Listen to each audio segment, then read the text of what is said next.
نبینا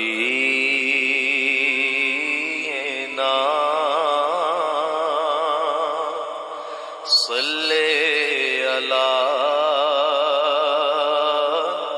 محمد صلی علی نبینا اللہ و ملائکتہ یصلون علی النبی یا ایھا الذین آمنوا صلوا علیہ وسلموا تسلیما صلوا علی الحبیب الصلاۃ والسلام علیک یا سیدی یا رسول اللہ وعلی آلک واصحابک یا سیدی یا حبیب اللہ الصلاۃ والسلام علیک یا سیدی یا نبی اللہ وعلی آلک واصحابک یا سیدی یا نور اللہ سبحان ربک رب العزۃ عما یصفون وسلام علی المرسلین والحمد للہ رب العالمین والصلاۃ والسلام علی سید المرسلین اما بعد فاعوذ باللہ من الشیطان الرجیم بسم اللہ الرحمن الرحیم۔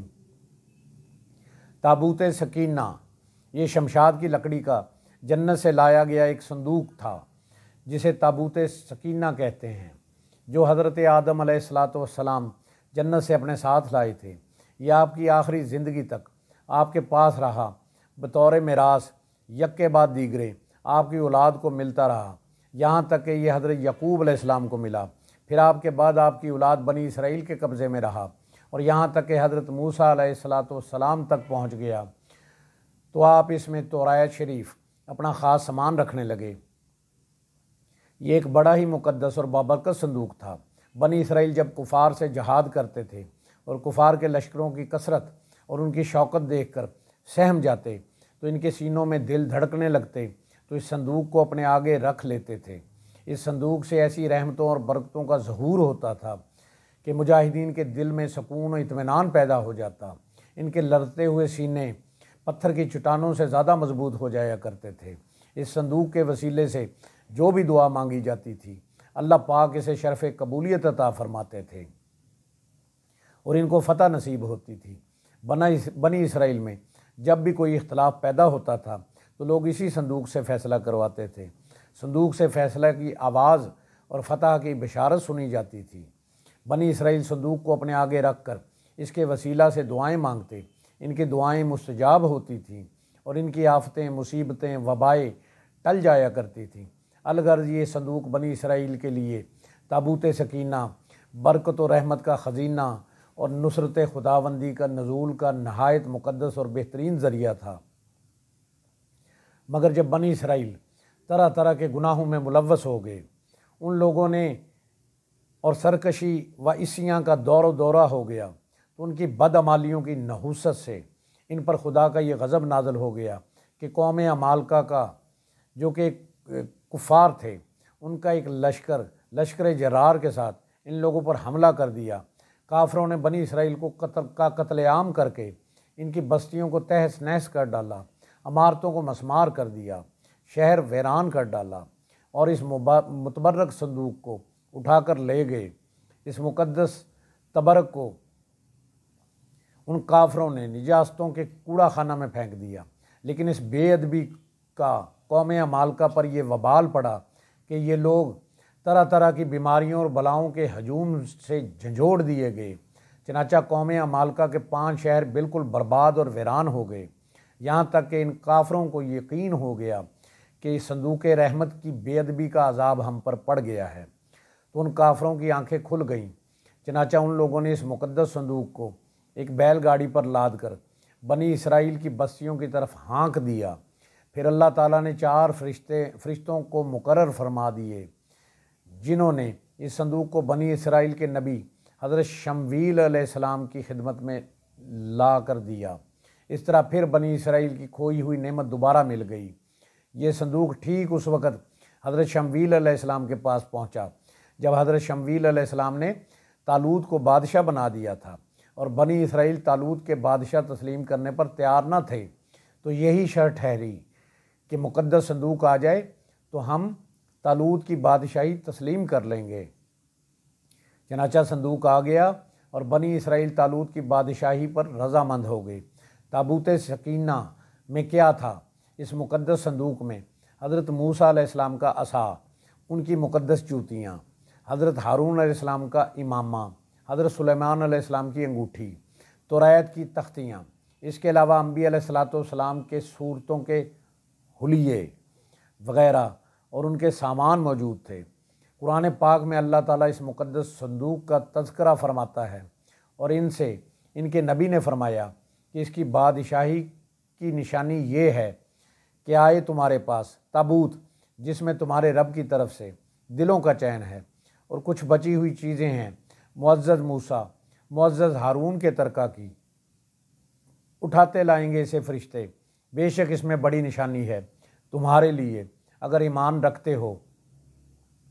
اس سے ہمیں یہ سبق ملتا ہے کہ اللہ تعالیٰ نے بزرگوں کے تبرکات کو بڑی عزت و عظمت اور بزرگی بخشی ہے۔ ان کے ذریعے مخلوق خدا کو بڑے بڑے فیوز و برکات نصیب اور حاصل ہوتے ہیں۔ دیکھ لو اس صندوق میں حضرت موسیٰ علیہ السلام کے عصا، نالین، حضرت ہارون کی پگڑی، امامہ، حضرت سلیمان علیہ السلام کی انگوٹھی، توریت کی تختیاں، انبیاء علیہ الصلوۃ والسلام کی صورتوں کے حلیے اور ان کی متبرک چیزیں وغیرہ موجود تھیں۔ ان سے منسوب دیگر سامان تھا اور اللہ کی بارگاہ میں یہ صندوق اس قدر مقبول اور مکرم و معظم ہو گیا کہ فرشتوں نے اس کو اپنے نورانی کندھوں پر اٹھا کر حضرت شمویل علیہ السلام کے دربار نبوت میں پہنچایا، اور خداوند قدوس نے قرآن پاک میں اس بات کی شہادت دی کہ اس صندوق میں ہمارے رب کی طرف سے سکینہ یعنی مومنوں کے قلوب کا اطمینان اور ان کی روحوں کی تسکین کا سامان تھا۔ مطلب یہ کہ اس پر رحمت الہی کے انوار و تبرکات و تجلیات کا نزول ہوتا تھا، اس پر رحمتوں کی بارش ہوا کرتی تھی۔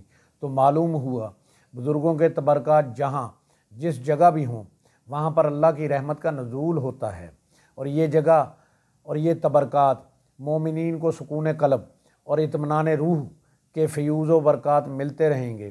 جس صندوق میں اللہ والوں کے لباس، عصا، جوتیاں ہوں، جب اس صندوق پر اطمینان کا سکینہ اور انوار و برکات کا خزینہ خدا کی طرف سے اترنا قرآن پاک سے ثابت ہے، تو بھلا جس قبر میں ان بزرگوں کا پورا جسم رکھا ہوگا، کیا ان قبروں پر رحمتیں اور برکتیں اور تجلیات الہی اور اللہ کے نور کی برسات کیوں نہ اترے گی؟ جب بزرگوں کے لباس اور ان کی جوتیوں پر اللہ پاک کی رحمت کا نزول ہوتا ہے اور قرآن اس کا شاہد ہے، تو ان بزرگوں کی قبروں پر بھی رحمت خداوندی کا نزول ہوتا ہے۔ جو بزرگوں کی قبروں پر رحمتوں کی بارش ہوتی ہے، اور جو مسلمان مقدس قبروں کے پاس حاضر ہوگا ضرور اس پر بارش کے انوار و رحمت کے چند قطرے اس پر بھی ضرور برسیں گے۔ جو اس موسلا دھار بارش میں کھڑا ہوگا وہ ضرور رحمت الہی سے اپنا جسم تر کرے گا۔ اس واقعے سے یہ بھی سبق ملتا ہے کہ جو لوگ بزرگوں کے تبرکات یا ان کے قبروں کی بے ادبی کرتے ہیں وہ ضرور قہر و غضب میں گرفتار ہوں گے، جس طرح کہ قوم عمالقہ اس بے ادبی کی وجہ سے گرفتار ہوئی اور قہر الہی کا پہاڑ ان پر ٹوٹا، جو کہ اس صندوق کی بے ادبی کی وجہ سے ہوا۔ اس واقعے سے یہ بھی معلوم ہوا کہ جو قوم سرکشی کے طوفان میں پڑ کر اللہ اور رسول کی نافرمان ہو جاتی ہے، اس سے اللہ پاک کی نعمتیں چھین لی جاتی ہیں۔ جب بنی اسرائیل سرکش ہو کر خدا کے نافرمان ہو گئے اور قسم قسم کی بدکاریوں اور گناہوں میں پڑ گئے، تو ان کے جرموں کی نحوستوں نے انہیں یہ برا دن دکھایا کہ صندوق تابوت سکینہ ان کے پاس سے ایک قوم عمالقہ کفار اٹھا کر لے گئے، اور بنی اسرائیل کئی برسوں تک اس نعمت عظمیٰ سے محروم ہو گئے۔ اللہ پاک سے دعا ہے کہ اللہ ہمیں ناشکری سے بچائے، شکر و صبر کرنے والا بنائے، اور جن سے اللہ پیار کرتا ہے ہمیں ان کا ادب سنگت عطا کرے، ہمیں باادب باعمل عاشق رسول بنائے۔ اللہ کریم ہمیں راہ حق پر چلنے کی، حق بات کہنے کی، سننے کی، اس پر عمل کرنے کی توفیق عطا فرمائے۔ ہم سب کی جان آقا کریم صلی اللہ علیہ وآلہ وسلم کا فرمان عالی شان ہے، جو شخص میری امت میں نیکی پھیلائے، اچھی بات پہنچائے، اللہ اس سے پیار کرتا ہے اور جنت اس کا مقدر ہے۔ جس کسی نے بھی دعا کے واسطے یا رب کہا، کر دے پوری آرزو ہر بے کس و مجبور کی۔ جس کسی نے بھی دعا کے واسطے یا رب کہا، کر دے پوری آرزو ہر بے کس و مجبور کی۔ یا الہی بحق محمد رسول، دعا مجھ گناہ گار کی کر قبول۔ آمین بجاہ نبی الکریم الامین وآخر دعواہم ان الحمد للہ رب العالمین۔